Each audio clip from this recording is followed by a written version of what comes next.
Cover page untuk Boruto Chapter 78 telah menunjukkan gambar Naruto yang telah memakai pakaian Hokage. Tapi untuk pakaian Hokage yang dipakai oleh Naruto kali ini ianya berlainan sedikit, di mana warna untuk pakaian kali ini adalah berwarna biru dan bukannya berwarna oranye. Kemudian judul ataupun tajuk untuk chapter kali ini telah diberi judul A Big Idiot, yang bermaksud seseorang yang sangat bodoh. Cerita ini bermula dengan Shikamaru yang terkejut dan bimbang dengan cakra Naruto yang tiba-tiba telah hilang. Pasukan sensorik melaporkan bahawa punca kehilangan ini tidak pasti, dan sebagai tambahan, cakra Hinata juga telah hilang. Pada awalnya Shikamaru menganggap yang semua ini adalah perbuatan dari Code lah. Di bahagian yang lain, kita dapat melihat yang Himawari telah sampai ke rumah dan telah mencari ayah dan ibunya, sambil Himawari telah memanggil nama mereka. Pada ketika ini, dia masih tidak memahami apa yang telah berlaku. Tetapi nampaknya Himawari kelihatan takut kerana Himawari telah ternampak yang gambar keluarganya sudah pecah. Adegan telah berubah ke tempat Boruto, Sarada, Eda dan Sumire. Mereka kelihatan sudah mula bercakap tentang Kawaki, di mana Shikamaru berkata bahawa dia percaya yang Kawaki tidak akan melakukan apa-apa untuk menyakiti Naruto. Dan Shikamaru bertanya kepada Eda,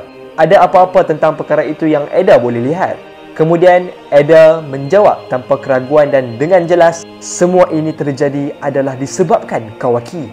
Jadi kita dapat lihatlah yang Boruto telah pun terkejut yang ibunya iaitu Hinata juga turut terlibat dengan situasi macam ni. Shikamaru nampaknya semakin tidak senang dengan apa yang telah berlaku. Dia ingin tahu di manakah Kawaki berada sekarang ni. Tetapi Eda berkata ia agak sukar untuk dikesan walaupun dengan seneringgannya. Lalu Boruto telah hilang sabar dan dia terus berlari keluar dari bilik dan mula mengejar Kawaki. Sarada telah memanggil Boruto, tetapi kita dapat lihat yang Boruto tetap tidak menghiraukan panggilan Sarada tersebut. Kemudian kita dapat melihat bagaimana kemampuan Eda berfungsi, di mana Eda mula mempunyai visual belakang Kawaki, yang mana kita dapat lihat Eda telah duduk di satu kerusi. Adegan ini adalah adegan yang sebelum ini, di mana Eda telah membayangkan sepenuhnya adegan perbualan Kawaki dan Naruto di rumah Hokage. Ia seolah-olah Eda sendiri yang telah hadir di tempat kejadian dan dapat mengetahui setiap perbualan antara Naruto dan Kawaki. Eda kemudiannya memberitahu Sumire dan Sarada bahawa berdasarkan apa yang baru dilihatnya, Kawaki telah merancang untuk membunuh Boruto lagi. Lalu Sarada dan Sumire terlihat mula risaulah dengan perkara tersebut. Sarada berkata, bunuh? Sekali lagi? Apa maksud kau dengan melakukan sekali lagi? Eda, kau cakap yang membunuh Boruto sebelum ini adalah Kawaki. Bukankah Boruto tidak mati dan dikalahkan oleh Code? Apa maksud sebenar kau, Eda? Shikamaru kemudian berkata dengan tegas bahawa Kawaki mesti bertanggungjawab secara langsung tentang apa yang telah berlaku. Tetapi Boruto sedar akan hal ini kerana dia tahu dia sendiri boleh menjadi ancaman kepada semua orang kerana bila-bila masa sahaja Momoshiki akan muncul. Dan Boruto menganggap yang Kawaki sekarang ini sudah berniat untuk melakukan perkara yang sebelum ini Kawaki pernah lakukan. Jadi kita dapat lihat yang Sarada mula takut. Dia cuba berlari ke mana Boruto dan Kawaki berada. Sumire juga cuba untuk menghalang dan meminta untuk tidak pergi kerana ia sangat berbahaya. Shikamaru juga berkata perkara yang sama dan memberi amaran kepada Sarada tentang bahaya yang mungkin akan timbul oleh Kawaki. Sarada telah berhenti di pintu dan berkata, apabila aku dapat tahu bahawa Boruto pernah mati dan hidup semula, aku dah tak boleh duduk diam. Aku perlu bertindak. Selepas berkata sebegitu, Sarada meninggalkan bilik itu dengan berlari tanpa mempedulikan kata-kata dari Sumire dan Shikamaru yang terus memanggilnya tanpa henti. Lalu kita telah melihat yang Boruto telah tiba di monumen Hokage dan tiba-tiba dia mula ditelan oleh satu jutsu. Namun nasiblah Boruto berjaya menyerap jutsu itu tepat pada masanya menggunakan karma yang ada padanya. Kemudian Kawaki berkata, dah lama aku tunggu kau Boruto. Akhirnya semuanya akan tamat di sini. Kemudian pertemuan Boruto dan Kawaki sama seperti apa yang telah ditunjukkan dalam episod 1 Boruto. Kawaki mengangkat tangannya perlahan-lahan. Sebaik sahaja dia mengangkat tangannya, cube kecil mula muncul dari tangannya. Tetapi kemudian tiba-tiba cube itu menjadi panjang dan besar, kira-kira 1 meter. Dan ia telah berlegar di sebelah Boruto. Kawaki berkata, Daikokuten. Ia adalah jutsu dewa yang mengeluarkan sesuatu dari dimensi yang lain, di mana masa telah berhenti di dimensi itu. Dan Nanadaime, iaitu Naruto dan Hinata, Mereka juga berada di tempat itu. Lalu ditunjukkan Boruto mula takut dan berkata, "Apa?" Dan Kawaki menjawab, "Boruto, kau tidak perlu risau kerana kedua-duanya Naruto dan Hinata selamat. Dan semasa mereka berada di dalam dimensi tersebut, mereka tidak akan tua, mereka tidak akan kelaparan. Walau bagaimanapun, Kawaki telah memberi jaminan bahawa Boruto tidak akan dapat melihat mereka lagi." Sejurus selepas itu, 3 cube terapung ke arah Boruto dan Kawaki tanpa diduga telah menjatuhkannya di atas Boruto. Namun Boruto berjaya mengelaknya, lalu pertarungan antara mereka berdua mula berlaku. Sehingga satu ketika Boruto hanya mempertahankan dirinya dan mengelak serangan. Pada awalnya Boruto cuba memahami mengapa Kawaki bertindak sedemikian. Kawaki menjawab, "Sebab kau Otsutsuki, Boruto. Itu saja sudah cukup untuk aku membunuh kau." Namun Boruto terus mendesak untuk mempertimbangkan dan menghentikan perbuatan Kawaki ini. Namun Kawaki sekali lagi membuktikan dirinya tidak dapat dihentikan. Lalu Kawaki telah memberikan satu serangan kepada Boruto sekali lagi. Tetapi terlihat Boruto hanya mempertahankan dirinya tanpa menyerang balik. Kemudian Boruto muncul di hadapan Kawaki sambil karmanya telah diaktifkan. Boruto berkata, "Kau bodohkah apa, Kawaki? Rupanya tak ada gunanya aku cakap dengan kau. Mari kita selesaikan semua ini." Kawaki menjawab, "Itu untuk kau juga, abang."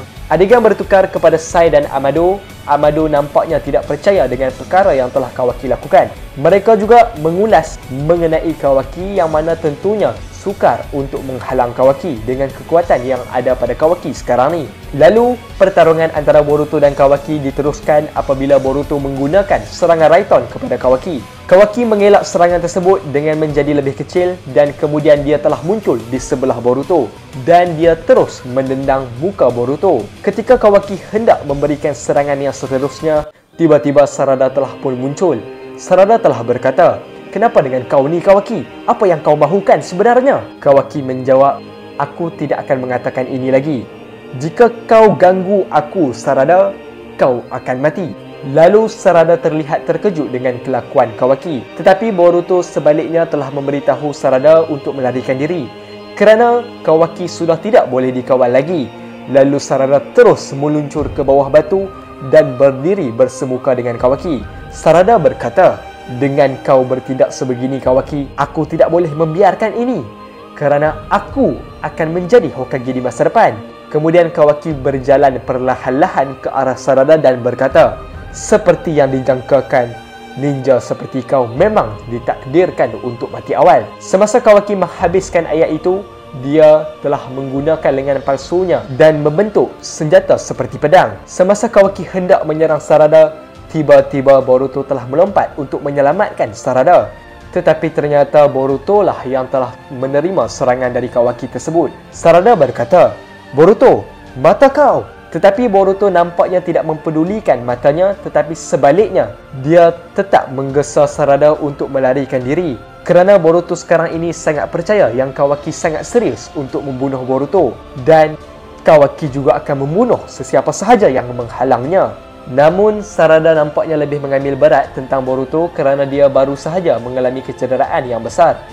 Kawaki nampaknya tidak terpengaruh dengan apa yang dia lakukan terhadap Boruto dan dia terus meminta Sarada supaya tidak menghalangnya lagi. Sejurus itu, lengan panjang Mitsuki yang tegang telah mencekam lengan kiri Kawaki dan Shikamaru menggunakan jutsu bayangannya untuk menghentikan pergerakan Kawaki. Shikamaru berkata, "Kawaki, cukuplah." Mitsuki juga telah berkata, "Aku tidak akan melepaskan tangan ini walaupun aku akan mati."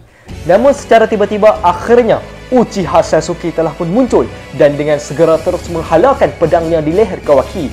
Dan Sasuke telah berkata, "Kawaki, ini sudah berakhir. Aku tidak mahu melakukan ini. Namun jika kau cuba melawan aku tiada pilihan yang lain selain membunuh kau, Kawaki."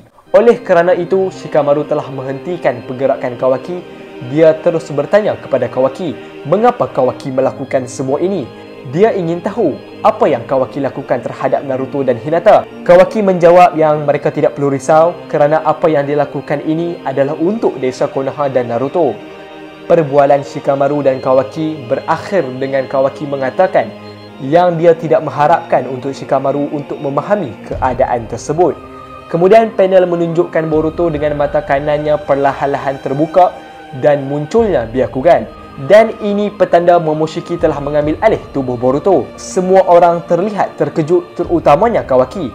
Dan Kawaki telah berkata, "Tak guna kau Momoshiki." Kemudian Borushiki juga telah meletakkan tangannya dan menghala ke arah Kawaki dan mula menyerap jutsu bayangan Shikamaru. Sejurus itu Kawaki telah hilang di hadapan mata semua orang dan muncul di monumen Hokage yang lain. Momoshiki berkata, "Kawaki, kau mahu membunuh aku kan? Jadi kau tidak sepatutnya berada di sini, Kawaki." Kawaki berkata, "Kenapa kau tolong aku, Momoshiki? Apa sebenarnya yang kau mahu?" Namun Momoshiki tidak menjawab persoalan Kawaki tersebut. Sebaliknya dia telah berkata, "Kawaki, kau telah dikelilingi oleh musuh, Kawaki. Pergi dari sini. Adakah kau benar-benar ingin membuang peluang terbaik kau?" Kawaki berkata, "Apa yang kau nak tak guna?" Lalu Mitsuki telah memanjangkan tangannya menuju ke arah Kawaki dengan harapan dapat menangkap Kawaki. Tetapi Kawaki telah mengecilkan dirinya dan hilang sepenuhnya. Namun Shikamaru berkata, "Tak mengapa Mitsuki, kita masih boleh mengesan Kawaki. Kerana tentunya Kawaki sudah menggunakan cakra yang banyak." Lalu kita dapat melihat yang Shikamaru segera mengarahkan Jonin yang berada di desa Konoha untuk bersedia dan mencari Kawaki. Kemudian di panel yang lain kita dapat melihat mata kanan Boruto mula tertutup dan Boruto mula perlahan-lahan jatuh. Tetapi Konohamaru telah menahan Boruto. Lalu mata kiri Boruto terbuka, menandakan Momoshiki tidak lagi mengawal tubuh Boruto. Konohamaru telah memeriksa keadaan Boruto dan berkata, "Hei Boruto, kau okey kah Boruto?" Dan Sarada juga mula bercakap dengan Boruto. "Aku minta maaf Boruto. Semua ini berlaku kerana aku." Boruto membalas, "Bukan salah kau Sarada. Ini semua salah si bodoh itu." Mitsuki juga terlihat risau akan diri Boruto dan berfikir apa yang akan berlaku setelah semua ini terjadi. Dan di halaman yang terakhir, Boruto kemudiannya melihat Momoshiki berdiri di sebelah kanannya. Momoshiki terus berkata, "Kau telah kehilangannya budak kecil. Mata biru. Aku bayangkan kau sudah sedar, tetapi ini baru permulaannya. Mulai sekarang, kau Boruto akan kehilangan segala-galanya dalam sekelip mata." Lalu penampakan Momoshiki telah menghilang, tetapi sebelum Momoshiki pergi, dia telah berkata kepada Boruto, "Akhirnya, inilah penamatnya kerana ia baru sahaja bermula." Uzumaki Boruto. Dan tamat untuk alur cerita manga Boruto chapter 78. Akhir kata, saya Bro Aiman. Thanks for watching. Assalamualaikum warahmatullahi wabarakatuh.